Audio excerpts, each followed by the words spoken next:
On the outside, my life doesn't look perfect by any means because I am pretty authentic online. But in reality, I think I'm just a little sadder than most people might think right now. Like, I'm still just trying to navigate what it means to be in my late 30s and being a business owner and navigating social media and not wanting to really, but it's a big part of what I have to do to run my business. So I think that there's just like a little bit of uncertainty more than there was like in my early 30s.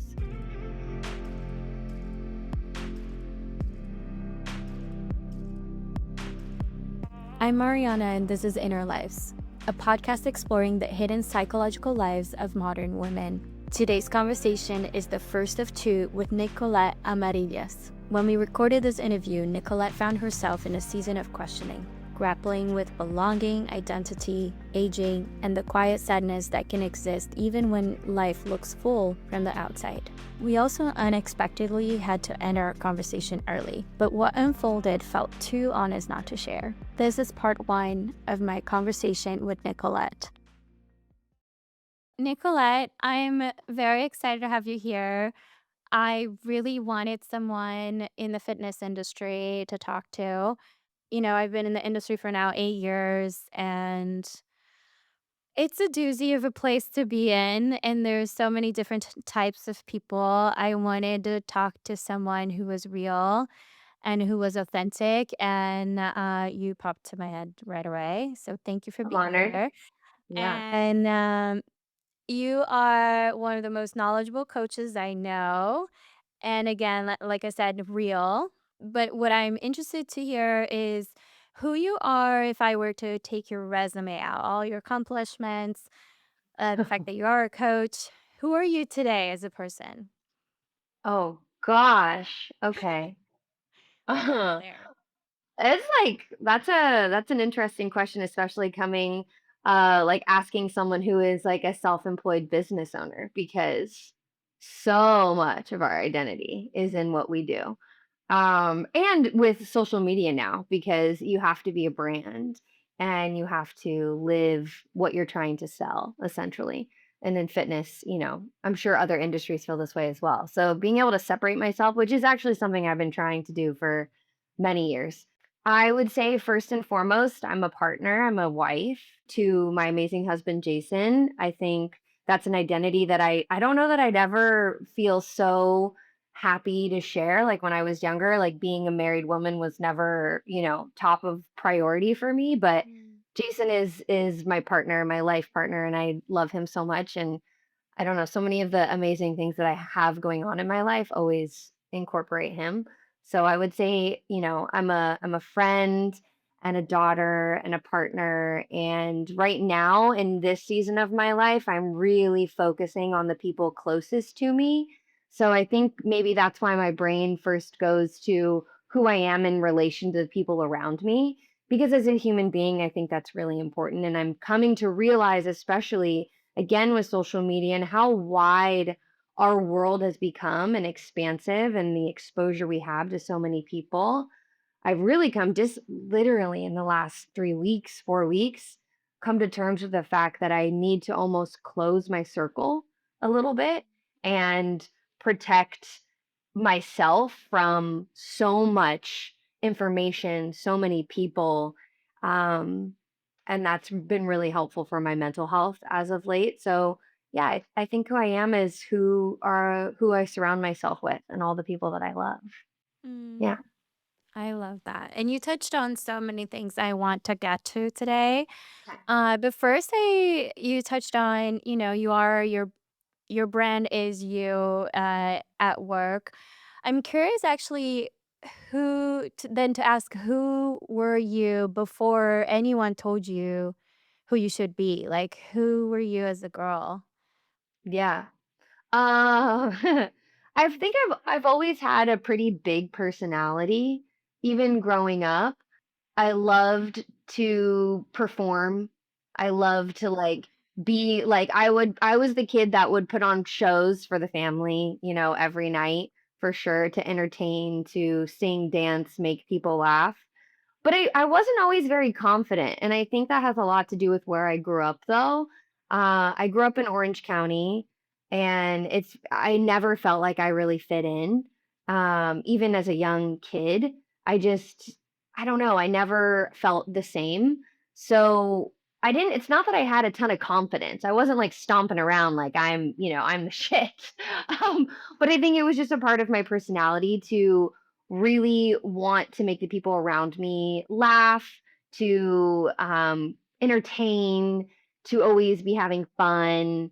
And I think later on, my mom would have called it like I was bossy a little bit. Like I always was trying to like pull my Like friends to do flirt. certain Yeah. things. Yeah. But I now looking back, I'm like, I don't know that I was bossy. I think I just I knew how to create a vibe. I was like I pulled people in and I liked to create an environment that was fun and entertaining, you know? Nice. Yeah. As as is part of so much of kids' spirits, right? Like Yeah. they're just such free natured, I would say. Yeah. Yeah, Well, I mean, as a free to mom, be you themselves. witnessed that in real I time. witnessed You that, know? and yeah, it's so cool to see the free versions, free range kids out there. You also mentioned that your grandmother was a big influence to you growing up. Yeah. Who was she to you? My grandma Cordy, my dad's mom, she raised me. My parents were very young when they had me, which I think a lot of people think is very interesting. They were in their very early 20s, so like 21, Yeah, 22. So young, which is just wild to me to think that like like at little my age, babies. they had a teenager. So my grandma was a big part of my life, and my mom's parents both died when she was very young. And all four of my grandparents actually died before the age of 55. So yeah, I think 55, early mid 50s. So my mom didn't have parents, and so my grandma Cordy, even though my parents never married, they just had me, they were so young. She was still very close with my grandma Cordy, even though it was my dad's mom. And my grandma Cordy was just a wonderful, loving, affectionate, fun, very active. She was my soccer coach up until she had cancer and into her 50s. So her and my uncle were my soccer coaches growing up. She just was literally a part of my everyday life. It's sometimes I don't know if you feel this way if you've lost anyone close to you, but sometimes I think about that time in my life and I always am like, wow, I can't believe I like got through that. Like if I lost her now, like, how would I get through that? I don't know how I would deal with that, and we're always I don't know, I guess we're just a lot stronger than we think most of the time, especially as children. I lost her when I was 13, and Mm. I think now, like, I don't know how I would move through that as an adult, you know? Yeah. It would just ruin me. So, having her memory is obviously something that is important to me, but it's not something it's so long ago, you know? Now I'm like grasping at memories of her and I'm glad I have photos and things, but she was really special. Yeah. Mhm. Since she was kind of a mother figure to you in a way, like, was there a version of you before that happened? Before when she passed at when you were 13th and after?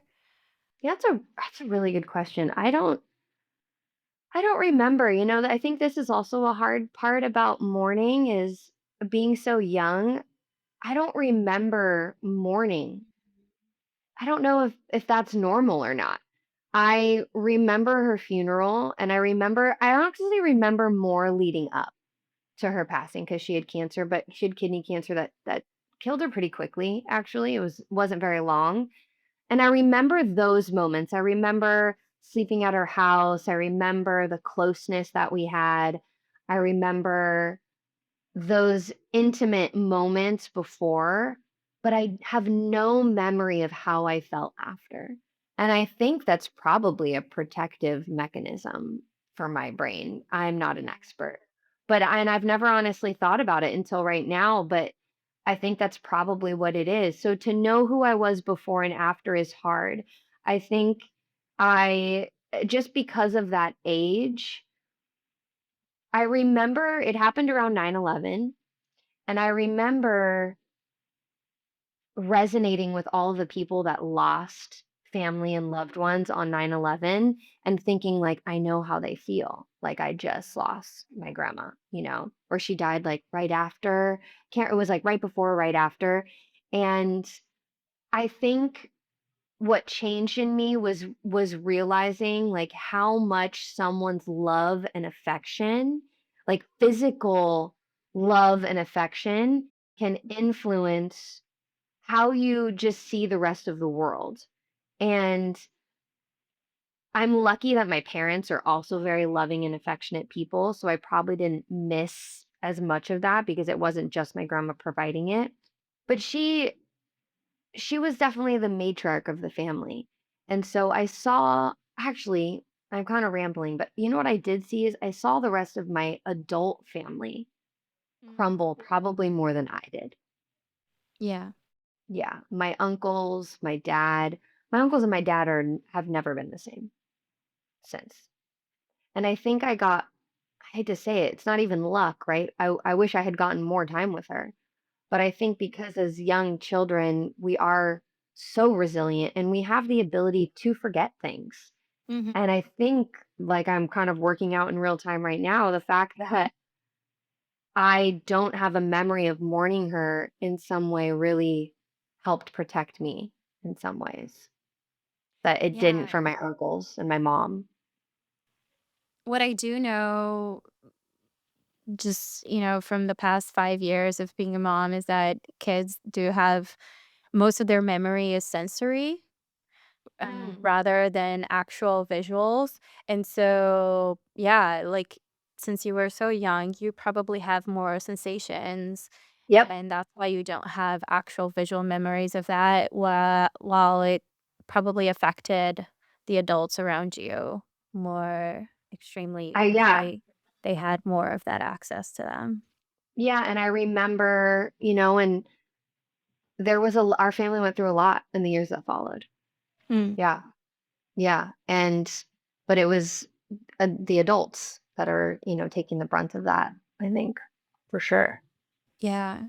Who do you think she then allowed you to be that then you were able to carry through life? Unconditional love, truly, and my mom says this a lot about my grandma Cordy. She always when my mom's thinking of her, she's always like, "She loved no matter what." Mm. And because I think especially when I'm growing up with, like, really young parents, and there's an emotional immaturity, obviously. We were all not very mature at 21 and 22. But then having been also raised by my grandma, who was still very young, by the way, Yeah. she wasn't very old when she had my dad. So I think she must have been in her very early 40s, you Mhm. know, possibly even, yeah, like very early 40s. So I felt, let's say, for a majority of my childhood, like what true unconditional love felt like from my grandma Cordy. And not that I didn't feel it from my parents. And maybe your kids will know this, but there's like a grandparent love. It's like Yeah. different than a parental love. And I was my grandma Cordy's favorite person on the entire planet. My parents tell me that all the time. Our cousins, my aunts and uncles, like my great aunt and great uncles always are like, "You were her entire life." And to know at one point that I was that important to someone, it influences who you become, and I think it makes you realize that you are important, and you are loved, and you can be, and there doesn't have to be any reason for it, and she really taught me that. That's so powerful, Nicolette. Yeah. One other thing that you mentioned before to me is that leaving Orange County was then also changed your life. Was that Mhm. a moment that then you disconnected from your family and moved? Was it for college? Yeah, I was just had turned 18 because I'm born in June, so school starts in August or so. I was freshly 18. I moved to San Francisco after viewing a couple colleges in California, with my mom. As soon as I touched foot in SF, I was like, yes, yes. Prime San Francisco, Mm. 2006 to Yeah. 2012, is like a really, I think like a lot of people our age are like, that was when SF was like, at its prime. at least for our generation, you know? And like I said before, I never felt like I fit in Orange County. You know, and realistically, just growing up, I was in a place where it was majority white, not a lot of diversity at all. And while I have lighter skin now, just from living in the North Bay and now in New York City, I was very dark growing up. And I physically didn't feel like I had any peers, you know. I had a couple friends, but most people I knew didn't look like me. And my mom didn't look like me. My dad is very much so much darker. And I had this I always wanted to like be pretty like my mom. I wanted to look like my mom. My little sister was like blonde hair, blue eyes, like half, you know, technically a half sibling. And I did have this obsession. I know with wanting to be white, like was wanting to be fit in, you know? And I went to San Francisco and I was like, oh, like there's so many people here that I've never been around before. And I loved that. I was so excited to not feel other and to just be a part of something. And even in high school, I had already othered myself like on purpose because I was like trying to fight, I was fighting it. I was like, I don't belong here. I was very seen for anyone who doesn't know. Emo, like the colored hair and the hair in your face and the piercings.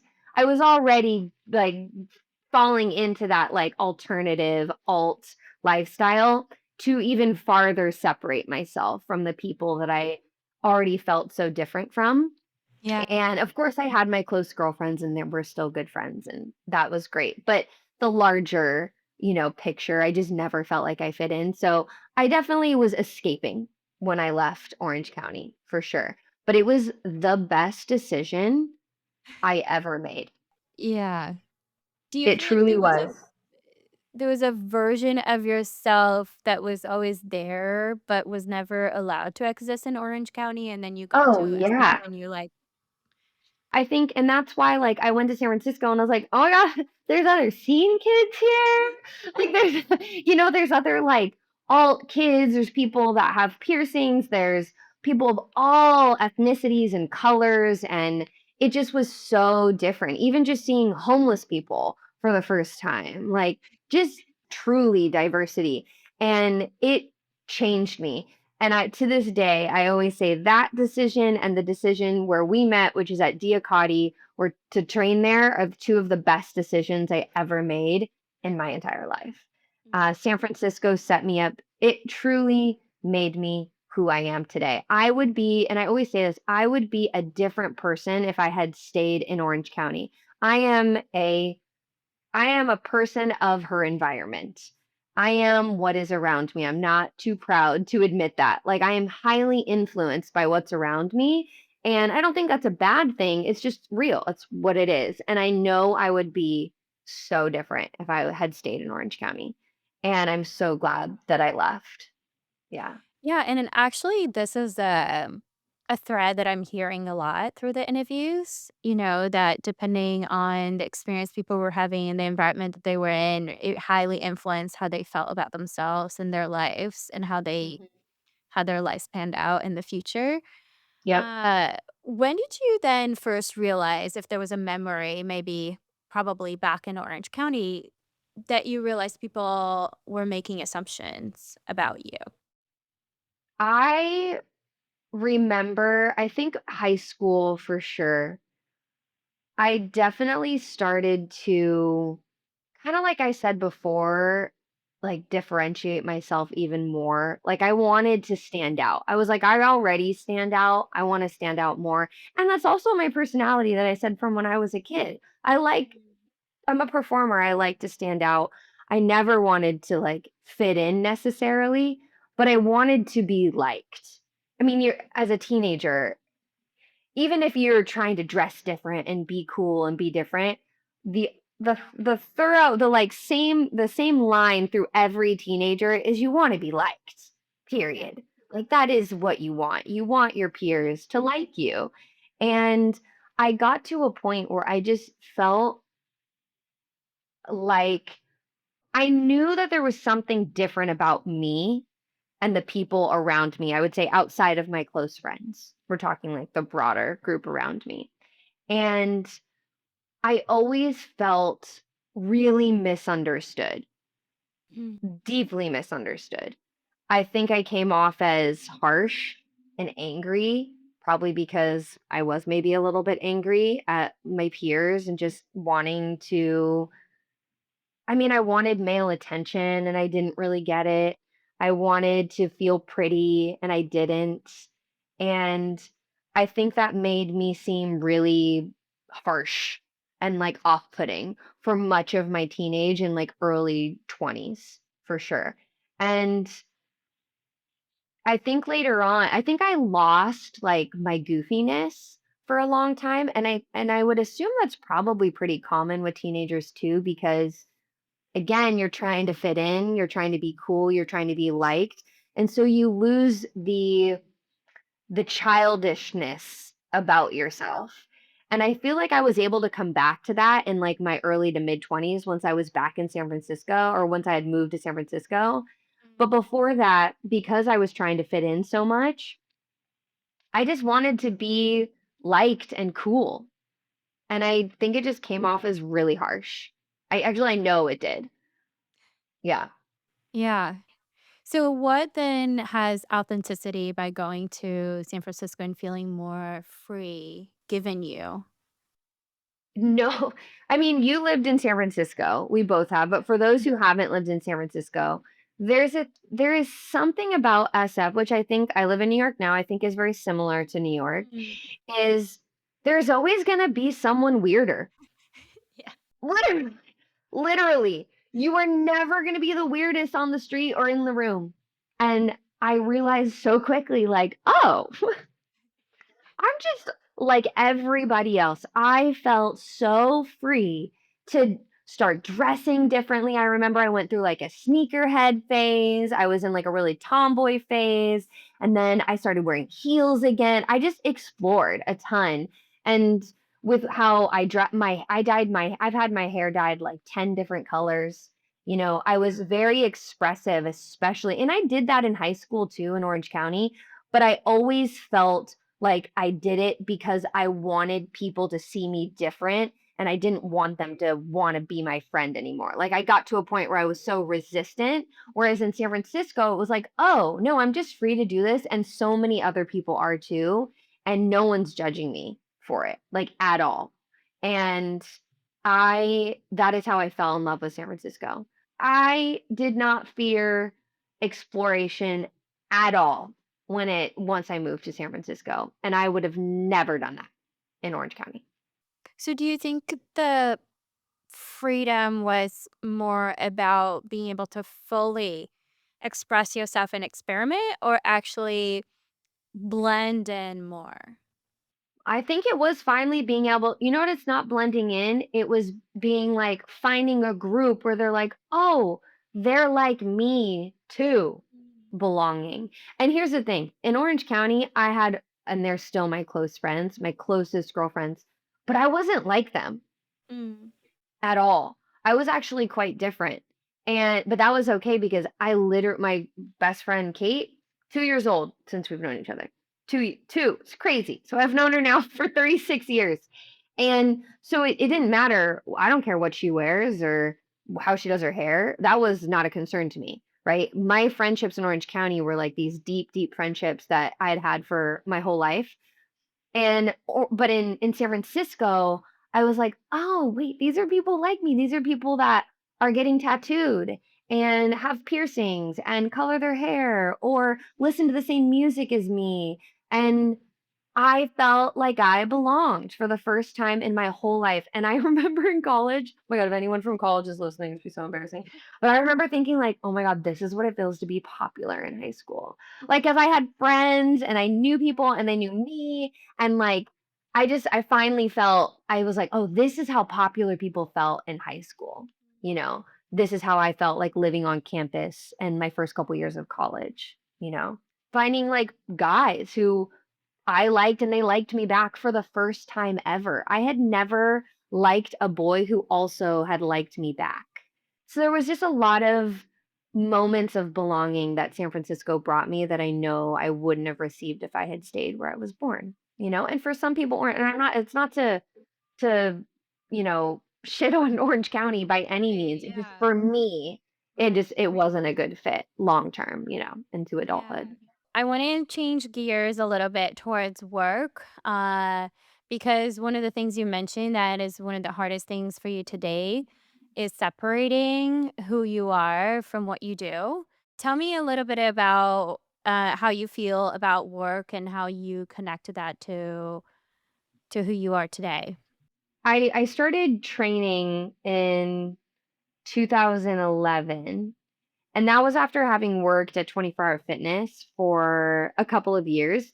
I worked as like a service manager, I like through college. So I managed people. And then I had a friend and a mentor, Bethany, who was a trainer at 24 Hour Fitness. And she was like, you should become a trainer. You're going to work less and you'll make more. And I was like, sign me up. Because I was working a lot. I was like managing, hiring people, paying people, firing people. And I was like in my very early 20s. I was like, this is a lot, and I'm not getting paid enough for this. So I got certified in like three different certifications because at 24 Hour Fitness at the time, the more certs you had, the better you got paid, essentially. It was still trash. But I got a couple certifications, and I remember this is just a side note for anyone who's out there trying to be a personal trainer. I remember thinking, I don't know if you feel the same, that I got these certs and I was like, you want me to train people now? Like, I felt like I knew nothing. I was like, are you sure? This feels irresponsible. Yeah.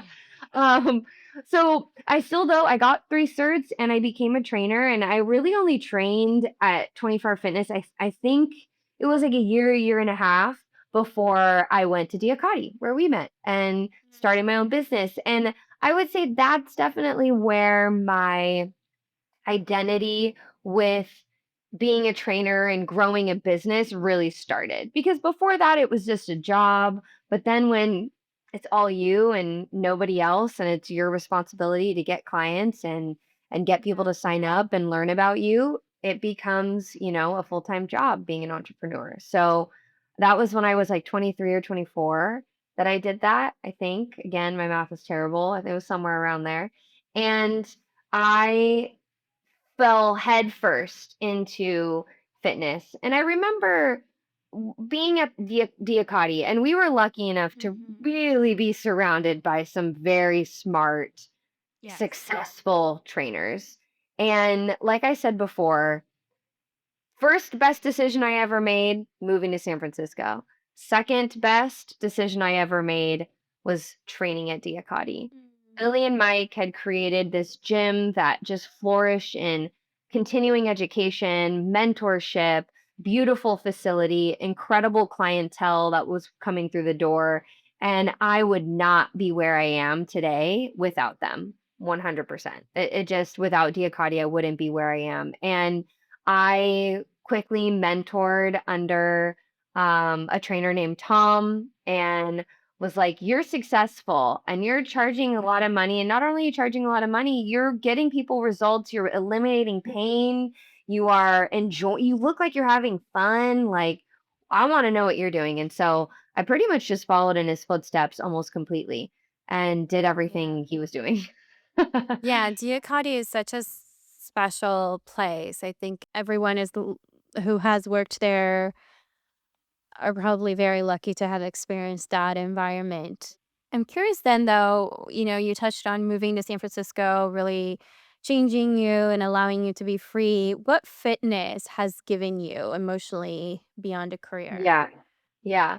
Well, if I'm being, the reality of the reason I'm in fitness, and I don't think I know actually that this is not just my experience. This is a very universal experience. I think with men and with women. Mm. I leaned into fitness after being bulimic for like almost a decade. So I have always had a complicated relationship with my body. I would be lying if I said that that was fixed now or ever will be. And that's just a part of healing. Mm. But it's not an uncommon experience to Right. have been through that and then gone into fitness and even still been recovering while a trainer or while in fitness. We know this about the fitness industry even now. Sick people try and help sick people. Same with doctors, same with trainers. Like that is just the nature. We're all human and we're all learning. So, coming from that background of recovering from a really pretty severe, relationship with my body and with food, fitness gave me an avenue to explore healthy movement, a healthy relationship with food. And did that happen overnight? Absolutely not. And was I still moving through that as a trainer? 1000%. Like, that's just was my timeline. I feel very grateful to be where I am now. It's not something that controls me or is on my mind very often, which I'm thankful for. But fitness allowed me to feel like I could still be in my body and still have a relationship with my body, even after having abused it so badly for so many years. And I'm very grateful for that because I didn't wanna leave that behind, like, I didn't wanna leave exercise behind, I didn't wanna leave, fueling myself with healthy food behind. I wanna be able to still have that in my life, and being a coach and helping people has allowed me to stay in it in a healthy way, which is I mean, is literally my life, has made my life so much better. So then do you believe that it was through fitness that you really worked that eating disorder? Oh, definitely. Oh, work like, as a coach, 1000%. Yes. Mhm. Because there was a responsibility that I had Mhm. to be a leader and to lead by example. And also, it kinda just showed I was able to show myself how much more there was to working out, relieving pain, being more than just a workout partner, right? And that's also why my business doesn't revolve around people losing weight. I do help people change their body composition by building muscle and improving body composition way, but you're not going to see the words fat loss or, you know, get skinnier anywhere Yeah. on my website or social media. And that's not because I don't think that's a good goal or you shouldn't try for that. I think there's room for losing fat and becoming, more physically fit. It's just not a part of how I coach. And so it also really helped me decide like who my clientele would be, right? Like someone comes to me and that's all they want to do, and they have no desire to move better, to eliminate pain, to understand their body more deeply and how it functions, then they're just not the right client for me. And I'm able to, understand that and differentiate those who are right for me and who are not. And I was able to get through some of those darkest moments for sure because of my commitment to being a good coach. Yeah, this is so interesting you say this because I also relate to that story. Once I became a coach, I was able to see how much bigger taking care of my body Mhm. could and should be, and Yeah. how past behaviors were definitely not healthy. And this is such a universal experience for women. What do you think you wish, what did you wish women knew more about the fitness industry and what they're being told and sold today? I think that one thing that's hard to communicate is I always like to preface too, like basically, I've always had this hard time as a coach. I always want to be able to relate to my clients. So my clients who have pain and discomfort or they've been in an operation and now they're healing from it, right? I want to be able to relate to my clients. And those are experiences I can relate with. I've had injury, I've had to see doctors and go to physical therapists, do all of that.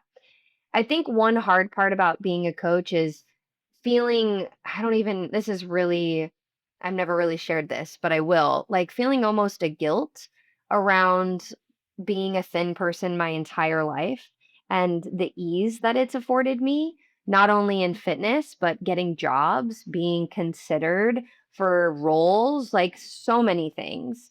And it feels, I always want to be very authentic and genuine. And that's been a real like internal struggle for me, which is another reason I never focus on my body or talk about my body on my social media channels whatsoever.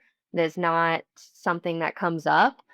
And I think that I think it in turn does make me a better coach, because I am authentic and I can be honest about that. But it makes it hard to for me sometimes to relate, and that can be a challenge. Like, as a coach, you wanna be able to, like, relate with your clients, and as of I can't relate by experience. So, I don't know, I think that's one of the harder parts about being a coach is making sure that you're coming from a really authentic place and realizing that you're not gonna be able to share some of the experiences with your clients, and in fitness in general. Yeah. I hear you, but also at the same time, like maybe they might not relate to you in thinness, but they might on the specificity, like the Yeah. specific thing. But when you are a coach, and especially when you have your own business like you have, and it's tied to fitness, you are the brand. Yes. Yeah. Your body is part of the brand because people end up I to know know. you for it. And this is the And hard part. the your body and yourself as a person become a certain product. Mhm. And you've shared with me in the past that that is a big thing for you Yeah, to grapple with. So, it is. what are some of the pressures that you go through with that with your body and yourself as a person being the brand and also the product? Yeah, and I think that I think this is really a big part of what is really hard for me when it comes to social media and being so closely identified with what I do is it's not even a pressure. I don't feel a pressure to like stay fit or stay thin like for my brand by any means, but I feel a I feel a responsibility Mm. to always express myself in a way that is not harmful. I think I'm hyper aware, and that can be hard. And it becomes something, it makes it hard to post or to even interact or share because I don't want to contribute to any negative feelings that people have about their body. That's really, really important for me, but it can also be debilitating when it comes to being like productive and being online and also sharing my own experience. And that's something that I feel really passionately about. And it's really hard to kind of step away from that and try to be outside of your body when literally that's what people are looking at when they see you. And it's not even just like my fitness level, right? Like my muscles or my thinness or whatever, but also the tattoos, being like a fully tattooed woman. For anyone who's not watching, my legs and arms fully tattooed and my torso a little bit. So just when I'm wearing shorts or a tank top, that's probably one of the first things that people see, and it is a much different experience being a tattooed woman than a tattooed man, period. I know this because I'm a woman, but I know this because I'm married to a tattooed man. Mm. I'm married to someone and stand next to a person who is just as heavily tattooed, walking side by side, and he notices the difference between being a tattooed woman than being a tattooed man, So there's that element. There's the brand and the fitness element, and then there is the tattooed part. But, I got tattooed because I wanted to look different. So Yeah. it's not a bad thing. I think it just is it overcomplicates my own like physical experience walking through the world when I already am hyper focused on my body, even before I was like a tattooed person, you know? Right. And, at the very beginning of our conversation, you touched on standing out naturally, just physically for doing nothing, just for being who you are. And then you purposely went and chose to stand out. Mhm. Now you're in this field that is highly visual and easy for people to judge. What do you think that has done for you, especially being on social media?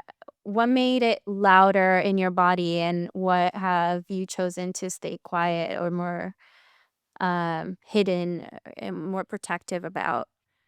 Yeah. I'm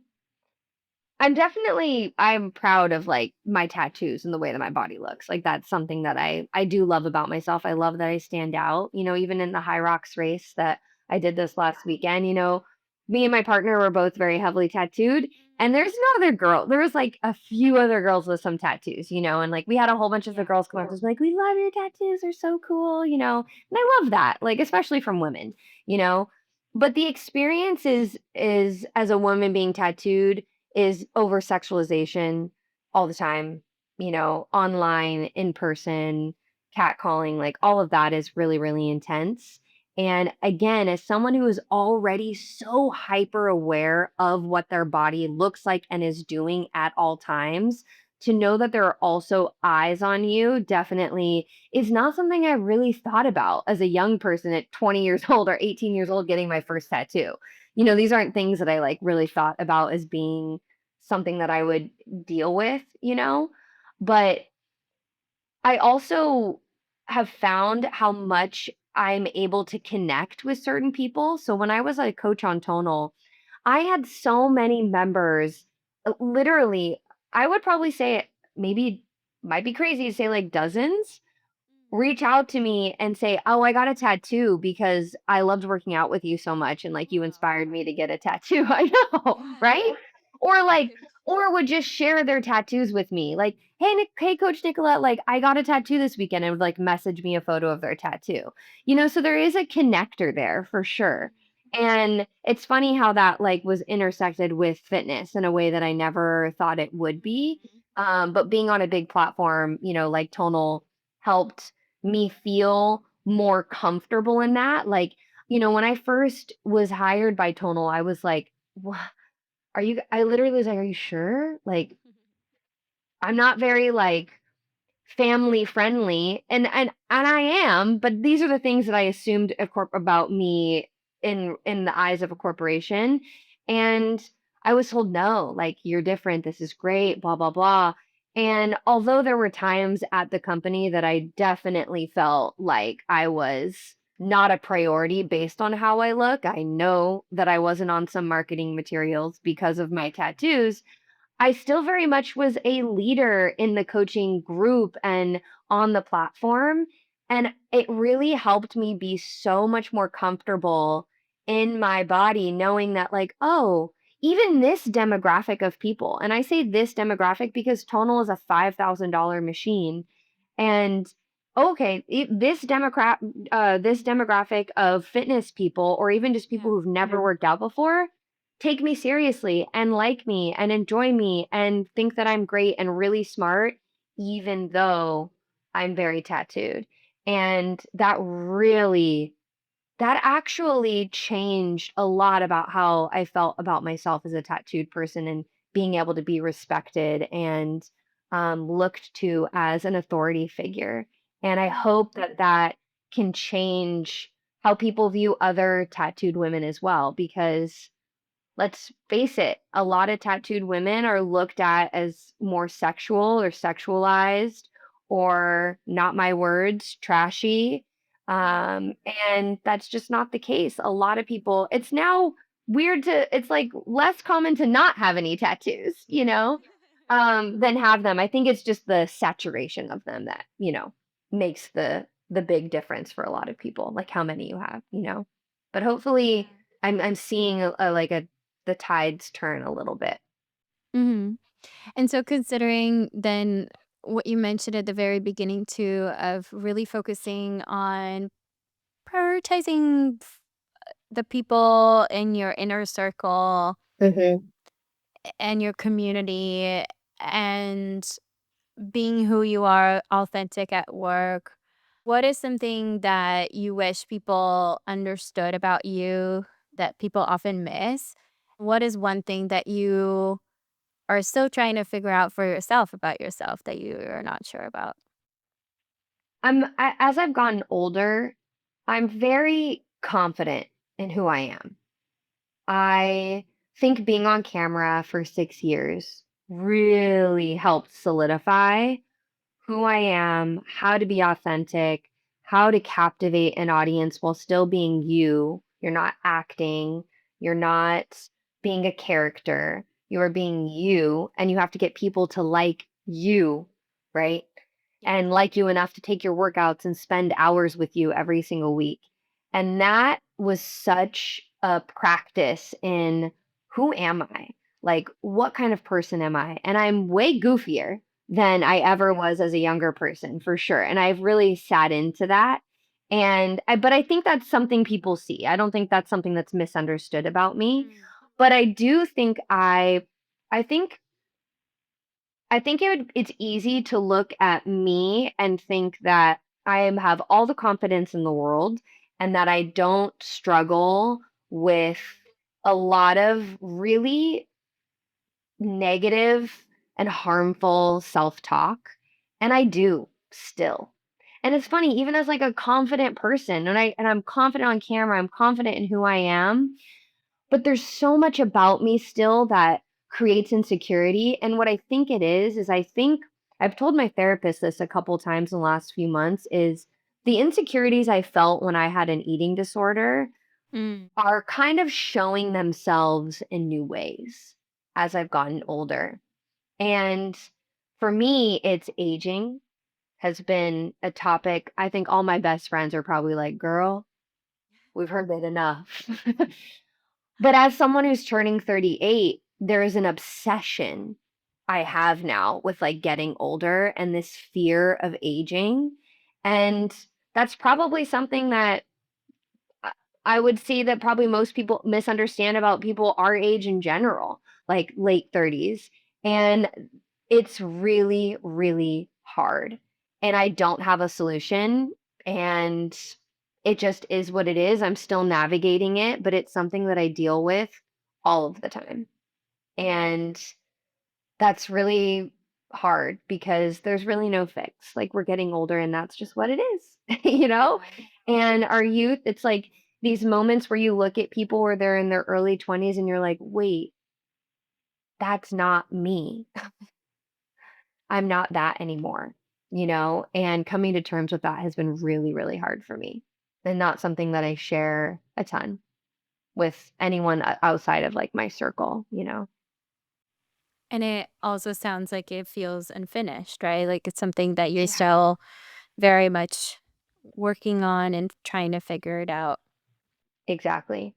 Yeah, and I think it also ties into my career in the past, like being on camera for Tonal, like all like getting laid off, that experience was so deeply painful, and I still feel that many days. And that also ties into what I look like getting older, how I portray myself. And so basically I'm figuring it out obviously like the rest of us, you know. And not that it looks like on the outside my life doesn't look perfect by any means because I am pretty authentic online, but I think in reality, I think I'm just a little sadder than most people might think right now. You know, I'm just like, I'm a little bit sad. Like I'm still just trying to navigate what it means to be in my late 30s and being a business owner and navigating social media and not wanting to really and that but it's a big part of what I have to do to run my business and so I think that there's just like a little bit of uncertainty more than there was, like, in my early 30s. If we were to bring back that girl that was super confident in who she was and comfortable being the goofy and show off, who had the unconditional love of her grandmother to talk to you today, what would she say to you? Try not to cry. I think honestly that like none of it matters. Mm, And I think that's why I said in the beginning I'm really trying to close my circle because none of this matters as much as the people who lift you up, who care about you. And if I could like share with anyone what's helping me literally in real time because I'm navigating this right now is closing my circle to, and not that I'm not inviting people in, but really surrounding myself with the people that love me so much and remind me of why I'm here, who I am, what I have to offer, because sometimes I forget. Nicolette, thank you so much. You made me cry too. Um, I could talk to you forever. Yeah. Thank you for being vulnerable and open and real as always. Thank you. Thank you so much. I appreciate you. Yeah. Thank you for listening to part 1 of my conversation with Nicolette. A few months later, we met again, this time in person in New York. She was still asking many of the same questions, but something had shifted. Not because she had found all the answers, but because she had lived with those questions a little longer. I can't wait to share part 2 with you. Until then, thank you for listening, and I'll see you next time on Inner Lives.